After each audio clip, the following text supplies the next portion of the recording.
Hello everyone, welcome to Law Maven Academy. LLP की series में आज हम डिस्कस करने वाले हैं पार्टनर कौन बन सकता है, किन सर्कमस्टांसेस में एक इंडिविजुअल पार्टनर नहीं बन सकता। देखेंगे मिनिमम कितने पार्टनर्स होने चाहिए एलएलपी के लिए, डेजिग्नेटेड पार्टनर कितने होने चाहिए, और अगर सारे पार्टनर्स बॉडी कॉर्पोरेट हैं तो डेजिग्नेटेड पार्टनर्स कैसे अपॉइंट होगा। डेजिग्नेटेड पार्टनर की लायबिलिटी के बारे में जानेंगे। अगर डेजिग्नेटेड पार्टनर में कोई चेंज होता है तो क्या फॉर्मेलिटी कंप्लीट करनी होगी एलएलपी को। Punishment for contravention of section 7 and 9 भी देखेंगे। तो चलिए शुरू करते हैं। As per section 3 subsection 1, LLP is a body corporate found and incorporated under this act and is a legal entity separate from that of its partners. Last video में हमने body corporate की डेफिनेशन डिस्कस की थी। Body corporate का मतलब क्या होता है, इसमें क्या इंक्लूड होता है और क्या इंक्लूड नहीं होता। Under LLP act body corporate मतलब company and LLP. Company India की, कंपनी फॉरेन की, एलएलपी इंडिया की, एलएलपी फॉरेन की, ये चारों ही बॉडी कॉर्पोरेट में आएंगे। एलएलपी की सेपरेट लीगल एंटिटी होती है, एलएलपी अलग, इसके पार्टनर्स अलग। सेक्शन 3 सबसेक्शन 2 कहता है कि LLP shall have perpetual succession. Section 3 subsection 3 कहता है कि any change in the partners of a LLP shall not affect the existence, rights और liabilities of the LLP. Partners में अगर कोई चेंज होता है तो इससे एलएलपी की एग्जिस्टेंस, राइट्स और लायबिलिटीज पर कोई फर्क नहीं पड़ेगा। विच मीन्स कोई नया पार्टनर आए या कोई पार्टनर चला जाए, एलएलपी चलती रहेगी। सेपरेट लीगल एंटिटी और परपीचुअल सक्सेशन, ये दोनों फीचर्स एलएलपी में कंपनी से आए हैं।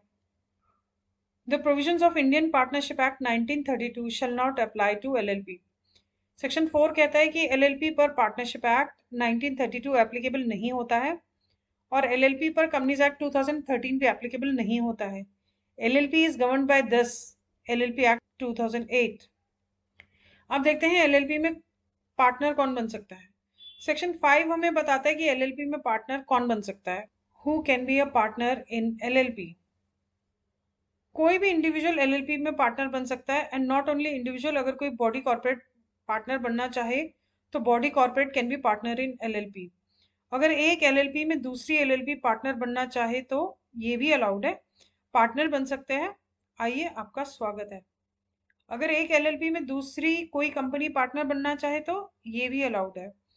तो इंडिविजुअल पर्सन एलएलपी में पार्टनर बन सकता है, एक एलएलपी पार्टनर बन सकती है, एक कंपनी पार्टनर बन सकती है।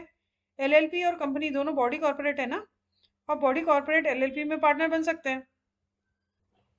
इंडिविजुअल नेचुरल पर्सन है और LLP and company legal person है।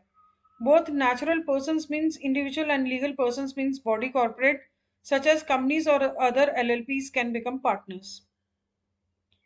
एक इंडिविजुअल एलएलपी में पार्टनर नहीं बन सकता अगर वो इन तीन कैटेगरीज में से किसी एक में आता है। फर्स्ट इज अगर किसी कॉम्पिटेंट कोर्ट ने उस इंडिविजुअल को अनसाउंड माइंड का डिक्लेयर किया हो। सेकेंड इज अगर वो इंडिविजुअल अनडिस्चार्ज इंसॉल्वेंट हो। थर्ड इज अगर उस इंडिविजुअल ने इंसॉल्वेंट डिक्लेयर होने के लिए अप्लाई किया है और उसका एप्लीकेशन पेंडिंग है। इन तीनों केसेस में आप पार्टनर नहीं बन सकते, अदरवाइज कोई प्रॉब्लम नहीं। Now let's discuss minimum partner. Minimum कितने पार्टनर होने चाहिए आपकी एलएलपी में। सेक्शन 6 कहता है कि मिनिमम 2 पार्टनर्स होने चाहिए आपकी एलएलपी में, और मैक्सिमम कितने हो सकते हैं। Maximum there is no limit on partners. Maximum की कोई भी लिमिट नहीं है, it's a feature taken from public company. Minimum 2 partners होने चाहिए आपकी एलएलपी में। अगर कोई पार्टनर रिजाइन दे देता है या चला जाता है और एलएलपी में सिर्फ एक ही पार्टनर रह जाता है तो एलएलपी को नया पार्टनर अपॉइंट करने के लिए 6 मंथ्स का टाइम मिलता है। ओके, किसी भी टाइम अगर आपकी एलएलपी में number of partners minimum number of partners से रिड्यूस हो जाता है, मिनिमम 2 की जरूरत है, मतलब 2 से कम लोग रह जाते हैं, तो फिर उस केस में क्या होगा। अगर कोई एलएलपी 6 मंथ से ज्यादा टाइम तक सिर्फ एक पार्टनर के साथ काम करती है तो वो अकेला पार्टनर उस दौरान हुए डेट्स और ऑब्लिगेशंस के लिए पर्सनली लायबल हो जाता है। ऐसे सिनेरियो में एलएलपी अपनी लिमिटेड लायबिलिटी प्रोटेक्शन खो देती है और वो अकेला पार्टनर, सोल पार्टनर, 6 मंथ्स की एक्सपायरी के बाद डेट्स और ऑब्लिगेशंस के लिए पर्सनली लायबल हो जाता है। जितने मिनिमम पार्टनर्स होने चाहिए उससे कम पार्टनर्स के साथ बिजनेस चलाया जाता है तो पार्टनर को लिमिटेड लायबिलिटी प्रोटेक्शन नहीं मिलता है। सिमिलर प्रोविजन आपको कंपनीज एक्ट 2013 में भी मिलेगा, सेक्शन 3A। सेक्शन 3A कहता है कि जितने मिनिमम मेंबर्स होने चाहिए उससे कम मेंबर्स के साथ बिजनेस चलाया है तो मेंबर्स को लिमिटेड लायबिलिटी प्रोटेक्शन नहीं मिलेगा। अब एक एग्जांपल देखते हैं। मिस्टर पी और मिस्टर क्यू इन दोनों ने मिलकर एलएलपी इनकॉर्पोरेट करी। मिनिमम 2 पार्टनर्स होने चाहिए, ये 2 पार्टनर्स हैं। मिस्टर क्यू की डेथ हो गई एक्सीडेंट में, अब तो पार्टनर बस एक ही रह गया, मिस्टर पी। मिनिमम 2 पार्टनर्स होने चाहिए, now it has reduced below 2। Mister P के पास 6 मंथ्स का टाइम है नया पार्टनर लाने के लिए। 6 मंथ्स में कोई नया पार्टनर ढूंढ के लाओ। लेकिन अगर मिस्टर पी, ये सिंगल पर्सन, 6 मंथ्स के बाद भी अकेला बिजनेस कैरी ऑन कर रहा है, तो अब mister P the remaining single partner personally liable होगा। अनलिमिटेड लायबिलिटी हो जाएगी मिस्टर पी की। जनरली एलएलपी के अंदर पार्टनर्स की लायबिलिटी लिमिटेड होती है, अनलिमिटेड नहीं होती है। लेकिन सेक्शन 6 सब सेक्शन 1 कहता है कि मिनिमम 2 पार्टनर्स चाहिए। सेक्शन 6 सब सेक्शन 2 कहता है अगर कोई एलएलपी 6 मंथ से ज्यादा टाइम तक सिर्फ एक पार्टनर के साथ बिजनेस कैरी ऑन करती है, तो वो अकेला पार्टनर उस दौरान हुए डेट्स और ऑब्लिगेशंस के लिए पर्सनली लायबल हो जाता है। I hope it's clear. हमने देख लिया who can be partner and minimum number of partners. अब एग्जांपल देखते हैं। फर्स्ट एग्जांपल, एलएलपी बनाने के लिए मिनिमम 2 पार्टनर्स चाहिए। मिस्टर ए एक इंडिविजुअल और मिस्टर एक्स दूसरा इंडिविजुअल मिलकर एलएलपी बनाना चाहते हैं। क्या एलएलपी बना सकते हैं? हाँ, सेक्शन 5 के अकॉर्डिंग तो बना सकते हैं, दोनों नेचुरल पर्सन हैं। हाँ, लेकिन इंडिविजुअल डिस्क्वालिफाइड नहीं होना चाहिए। Second example, 2 limited liability partnerships, 2 एलएलपीज मिलकर एलएलपी बनाना चाहते हैं। एबीसी लीगल एलएलपी एक एलएलपी है और XYZ लीगल एलएलपी दूसरी एलएलपी है। ये दोनों मिलकर एलएलपी बनाना चाहते हैं। क्या एलएलपी बना सकते हैं? हाँ, सेक्शन 5 के अकॉर्डिंग तो बना सकते हैं। दोनों एलएलपीज बॉडी कॉर्पोरेट है as per definition of body corporate. याद है ना, under LLP act body corporate मतलब company and LLP.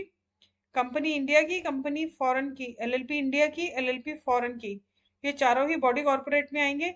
And as per section 5 body corporate can be partner. यहाँ पर 2 लीगल पर्सन मिलकर एलएलपी बना रहे हैं, तो बनाने दो ना, क्या दिक्कत है। थर्ड एग्जाम्पल, 2 कंपनीज मिलकर एलएलपी बनाना चाहते हैं। बीसीडी प्राइवेट लिमिटेड एक कंपनी और पीक्यूआर प्राइवेट लिमिटेड दूसरी कंपनी, दोनों मिलकर एलएलपी बनाना चाहते हैं। क्या एलएलपी बना सकते हैं? हाँ, सेक्शन 5 के अकॉर्डिंग बना सकते हैं। दोनों कंपनीज बॉडी कॉर्पोरेट है as per definition of body corporate and as per section 5 body corporate can be partner. यहाँ पर 2 लीगल पर्संस मिलकर एलएलपी बना रहे हैं। ओके। फोर्थ एग्जाम्पल, एक इंडिविजुअल और एक एलएलपी मिलकर एलएलपी बनाना चाहते हैं। मिस्टर ए एक इंडिविजुअल और XYZ लीगल एलएलपी, ये दोनों मिलकर एलएलपी बनाना चाहते हैं। क्या एलएलपी बना सकते हैं? हाँ, सेक्शन 5 के अकॉर्डिंग बना सकते हैं। As per section 5 any individual और body corporate may be a partner in LLP. एक इंडिविजुअल और एक एलएलपी भी मिलकर एलएलपी बना सकते हैं, लेकिन चेक कर लेना इंडिविजुअल डिस्क्वालिफाइड नहीं होना चाहिए। यहाँ पर एक नेचुरल पर्सन और एक लीगल पर्सन मिलकर एलएलपी बना रहे हैं। फिफ्थ एग्जाम्पल इज, एक इंडिविजुअल और एक कंपनी मिलकर एलएलपी बनाना चाहते हैं।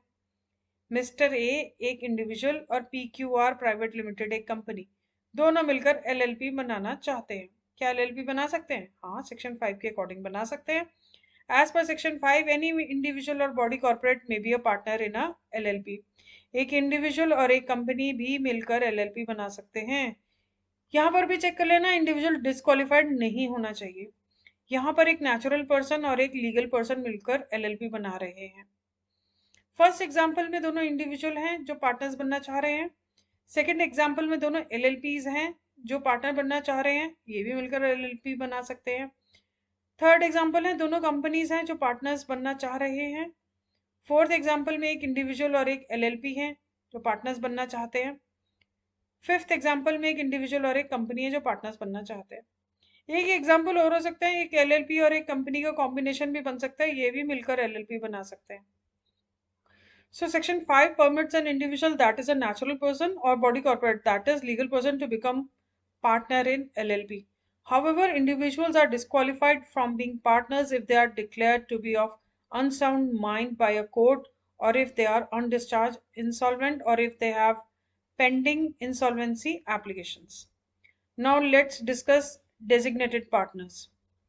एलएलपी एक्ट 2008 के सेक्शन 7 के अकॉर्डिंग ये ज़रूरी है कि हर एलएलपी में कम से कम 2 डेजिग्नेटेड पार्टनर्स हो और वो दोनों इंडिविजुअल्स होने चाहिए। इन डेजिग्नेटेड पार्टनर्स में से कम एक रेजिडेंट ऑफ इंडिया होना चाहिए। रेजिडेंट ऑफ इंडिया मीन्स उस इंडिविजुअल ने कम से कम 120 डेज इंडिया में बिताए हों ड्यूरिंग फाइनेंशियल ईयर। अब एक बॉडी कॉर्पोरेट नॉमिनी रूल देखते हैं। अगर एलएलपी में कोई बॉडी कॉर्पोरेट पार्टनर है तो बॉडी कॉर्पोरेट अपना रिप्रेजेंटेटिव अपॉइंट करेगी, नॉमिनी अपॉइंट करेगी।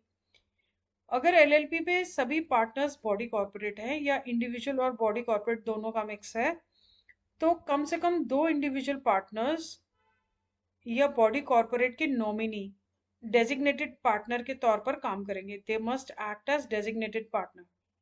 कौन डेजिग्नेटेड पार्टनर होगा ये इनकॉर्पोरेशन डॉक्यूमेंट से तय किया जा सकता है या एलएलपी एग्रीमेंट के अकॉर्डिंग चेंज किया जा सकता है। और अगर एलएलपी एग्रीमेंट में ये स्पेसिफाई नहीं किया गया है तो हर पार्टनर को डेजिग्नेटेड पार्टनर माना जाएगा। अगर इनकॉर्पोरेशन डॉक्यूमेंट ये स्पेसिफाई करता है कि कौन कौन डेजिग्नेटेड पार्टनर होंगे तो ऐसे लोग इनकॉर्पोरेशन के टाइम ही डेजिग्नेटेड पार्टनर बन जाएंगे। अगर इनकॉर्पोरेशन डॉक्यूमेंट ये कहता है कि एलएलपी के सभी partner time to time designated partner होंगे तो हर ऐसा पार्टनर डेजिग्नेटेड पार्टनर होगा। सेक्शन 7 सबसेक्शन 2 आगे ये कहता है कि कोई भी पार्टनर एलएलपी एग्रीमेंट के अकॉर्डिंग डेजिग्नेटेड पार्टनर बन सकता है और एलएलपी एग्रीमेंट के अकॉर्डिंग एक पार्टनर डेजिग्नेटेड पार्टनर नहीं रह सकता। A partner may cease to be a designated partner in accordance with LLP agreement. As per section 7 subsection 3, कोई इंडिविजुअल तब तक डेजिग्नेटेड पार्टनर के तौर पर काम नहीं कर सकता जब तक उसने एलएलपी को अपनी प्रायर रिटर्न कंसेंट ना दी हो। कंसेंट के लिए फॉर्म 4 यूज किया जाता है। फॉर्म 4 के अंदर ये लिखा जाता है कि मैं अपनी मर्जी से एलएलपी में डेजिग्नेटेड पार्टनर बनना चाह रहा हूँ। ये फॉर्म बिल्कुल वैसा ही है जैसे कंपनीज एक्ट के अंदर डायरेक्टर बनते समय DIR 2 में कंसेंट दी जाती है। कंसेंट तो लेनी ही चाहिए, अदरवाइज नॉन कंप्लायंस हो जाएगा and there are stringent penalties for non compliance. As per section 7 subsection 4 LLP को रिटर्न कंसेंट देने वाले हर डेजिग्नेटेड पार्टनर की इंफॉर्मेशन उनकी अपॉइंटमेंट के 30 डेज के अंदर रजिस्ट्रार के पास फाइल करनी होगी। As per section 7 subsection 5, individual who is eligible to be a designated partner उसको conditions and requirements पूरी करनी होगी। As per section 7 subsection 6, designated partner को सेंट्रल गवर्नमेंट से designated partner identification number DPIN लेना जरूरी है। आज की डेट में DPIN की जरूरत नहीं, DIN से ही काम चल जाता है। अगर DIN भी नहीं है तो कोई बात नहीं, अब किताबी ज्ञान नहीं प्रैक्टिकल एक्सपीरियंस बताती हूँ। अगर आपके पास DIN नहीं है तो इनकॉर्पोरेशन के लिए जब आप इंटीग्रेटेड फिलिप फॉर्म फाइल करोगे at that time you can apply for DIN। Incorporation certificate के साथ साथ DIN भी अलॉट हो जाएगा। ये DIN अलॉटमेंट लेटर है, कुछ टाइम पहले एक LLP इनकॉर्पोरेट की थी। इसमें लिखा है with reference to your application vide SRN so and so dated so and so, it is informed that your application for allotment of director identification number submitted via integrated fill form has been approved and DIN so and so is allotted. Please mention your DIN at the appropriate place while filing forms and applications with ROC or to any other authority under Ministry of Corporate Affairs. लेकिन अगर आप existing LLP में designated partner बनना चाहते हो तो DIR 3 form file करना पड़ेगा। सभी फॉर्म्स MCA की वेबसाइट पर ऑनलाइन फाइल होते हैं। I hope it's clear now. अगर आपके पास DIN नहीं है तो आपको क्या करना है, सबसे पहले ये देखना है कि एग्जिस्टिंग LLP है या new LLP, then follow the above procedure. Let's discuss liabilities of designated partner section 8। LLP act 2008 के सेक्शन 8 में डेजिग्नेटेड पार्टनर्स की रिस्पॉन्सिबिलिटीज के बारे में बताया गया है। डेजिग्नेटेड पार्टनर्स LLP के रेगुलेटरी कंप्लायंसेस जैसे रिटर्न डॉक्यूमेंट स्टेटमेंट फाइल करना इन सब के लिए पर्सनली अकाउंटेबल हैं और अगर LLP इस एक्ट के प्रोविजंस का कॉन्ट्रवेंशन करती है तो डेजिग्नेटेड पार्टनर्स पेनल्टी के लिए भी पर्सनली लायबल होंगे। LLP में डेजिग्नेटेड पार्टनर्स की स्टैट्यूटरी ड्यूटीज कंपनी में डायरेक्टर्स के बराबर होती है। जैसे कंपनी को बोर्ड ऑफ डायरेक्टर्स मैनेज करते हैं, सारी रिस्पॉन्सिबिलिटीज बोर्ड की होती है लाइकवाइज एक एलएलपी में सब कुछ मैनेज करने की रिस्पॉन्सिबिलिटी डेजिग्नेटेड पार्टनर्स की होती है। जैसे कंपनी के केस में directors are liable for complying with the provisions of companies act 2013। On similar lines designated partners are liable for complying with the provisions of LLP act 2008। जैसे companies act 2013 के किसी provision के non compliance पर penalty लगती है directors पर, उसी तरह एलएलपी एक्ट 2008 के किसी प्रोविजन के नॉन कंप्लायंस पर पेनल्टी लगती है डेजिग्नेटेड पार्टनर्स पर। Now let's discuss changes in designated partners. LLP में डेजिग्नेटेड पार्टनर की वैकेंसी तब क्रिएट होती है जब कोई एग्जिस्टिंग पार्टनर रेजिग्नेशन दे देता है, या उसकी डेथ हो जाती है, या वो इंसॉल्वेंट हो जाता है, या डिसक्वालीफाइड डिक्लेयर कर दिया जाता है। एलएलपी को वैकेंसी क्रिएट होने के 30 डेज के अंदर किसी दूसरे डेजिग्नेटेड पार्टनर को अपॉइंट करना होता है। अगर एलएलपी ऐसा नहीं कर पाती तो पेनल्टी लगती है एज पर सेक्शन 10 सबसेक्शन 3। अगर नया डीपी अपॉइंट नहीं किया है with in 30 days of creation of vacancy तो एलएलपी पर और हर पार्टनर पर पेनल्टी लगेगी। एक एग्जांपल देखते हैं। मिस्टर ए एबीसी लीगल का डीपी था, ठीक है। अब मिस्टर ए ने रिजाइन कर दिया, मिस्टर ए चले गए। जब वो चले गए तो वैकेंसी क्रिएट हो गई, डेजिग्नेटेड पार्टनर की पोजीशन पे वैकेंसी क्रिएट हो गई है। एक एलएलपी को ये वैकेंसी को फिल करना पड़ता है 30 डेज के अंदर। अगर कोई डीपी अपॉइंट नहीं किया या एक ही डीपी है तो उस केस में क्या होगा? हर एक पार्टनर को, जितने भी पार्टनर्स है they are going to be considered as DP. हर पार्टनर डेजिग्नेटेड पार्टनर माना जाएगा। Now let's discuss punishment for contravention of section 7 and 9। Section 10 में 3 सबसेक्शन है। अगर एक बार कॉन्ट्रावेंशन किया है तो मैक्सिमम पेनल्टी बताता है। अगर कॉन्टिन्यूस कॉन्ट्रावेंशन है तो पर डे पेनल्टी और मैक्सिमम पेनल्टी भी बताता है। सभी पेनल्टीज डीपी से रिलेटेड है। सेक्शन 10 सबसेक्शन 1 में पेनल्टी बताई गई है। ये पेनल्टी लगेगी अगर आपने डीपी अपॉइंट नहीं किया है एज पर सेक्शन 7 सबसेक्शन 1। अभी हमने सेक्शन 7 डिस्कस किया था। मिनिमम 2 डेजिग्नेटेड पार्टनर्स होने चाहिए जो कि इंडिविजुअल होने चाहिए। अगर सारे पार्टनर्स बॉडी कॉर्पोरेट हैं या एक से ज्यादा पार्टनर्स इंडिविजुअल हैं एंड बॉडी कॉर्पोरेट हैं तो बॉडी कॉर्पोरेट के नॉमिनीज अपॉइंट होने चाहिए जो कि इंडिविजुअल होने चाहिए। अगर डीपी नहीं अपॉइंट किया एज पर सेक्शन 7 सबसेक्शन 1 तो एलएलपी पर और हर पार्टनर पर पेनल्टी लगेगी। वन टाइम कॉन्ट्रावेंशन पर मैक्सिमम पेनल्टी लगेगी 10,000 रुपीज, और अगर कॉन्टिन्यूस कॉन्ट्रावेंशन है तो 100 rupees per day. Maximum penalty लग सकती है 1 लाख रुपीज एलएलपी पर और 50,000 रुपीज एलएलपी के हर पार्टनर पर। सेक्शन 10 सबसेक्शन 2 में पेनल्टी बताई गई है। ये पेनल्टी लगेगी अगर एलएलपी ने आरओसी को डेजिग्नेटेड पार्टनर की अपॉइंटमेंट की इंफॉर्मेशन नहीं थी अंडर सेक्शन 7 सबसेक्शन 4। अभी हमने सेक्शन 7 डिस्कस किया था। अगर डीपी की अपॉइंटमेंट की इंफॉर्मेशन नहीं दी आरओसी को with in 30 days of appointment तो एलएलपी पर और हर डेजिग्नेटेड पार्टनर पर पेनल्टी लगेगी। वन टाइम कॉन्ट्रावेंशन पर मैक्सिमम पेनल्टी लगेगी 5,000 रुपीज, और अगर कॉन्टिन्यूस कॉन्ट्रावेंशन है तो 100 rupees per day. Maximum penalty लग सकती है 50,000 रुपीज एलएलपी पर और 25,000 रुपीज एलएलपी के हर डेजिग्नेटेड पार्टनर पर। सेक्शन 10 सबसेक्शन 3 में पेनल्टी बताई गई है। ये पेनल्टी लगेगी 2 कंडीशंस में। अगर कॉन्ट्रावेंशन है सेक्शन 7 सबसेक्शन 5 या सेक्शन 9 का। अगर इंडिविजुअल को जो कंडीशंस एंड रिक्वायरमेंट्स पूरी करनी थी for appointment as DP under section 7 subsection 5 वो पूरी नहीं की है, या अगर कोई वैकेंसी क्रिएट हुई है डीपी में कोई चेंज हुआ है डेजिग्नेटेड पार्टनर में तो एलएलपी को 30 डेज में वैकेंसी फिल करनी होती है एज पर सेक्शन 9। अगर कॉन्ट्रावेंशन है सेक्शन 7 सबसेक्शन 5 का या सेक्शन 9 का तो एलएलपी पर और हर पार्टनर पर पेनल्टी लगेगी। वन टाइम कॉन्ट्रावेंशन पर मैक्सिमम पेनल्टी लगेगी 10,000 रुपीज, और अगर कॉन्टिन्यूस कॉन्ट्रावेंशन है तो 100 rupees per day. Maximum penalty लग सकती है 1 lakh rupees on LLP and 50,000 rupees on every partner of LLP. तो ये था आज का वीडियो। उम्मीद करती हूँ ये आपको यूजफुल लगा होगा। Don't forget to like share comment and subscribe. Thanks for watching.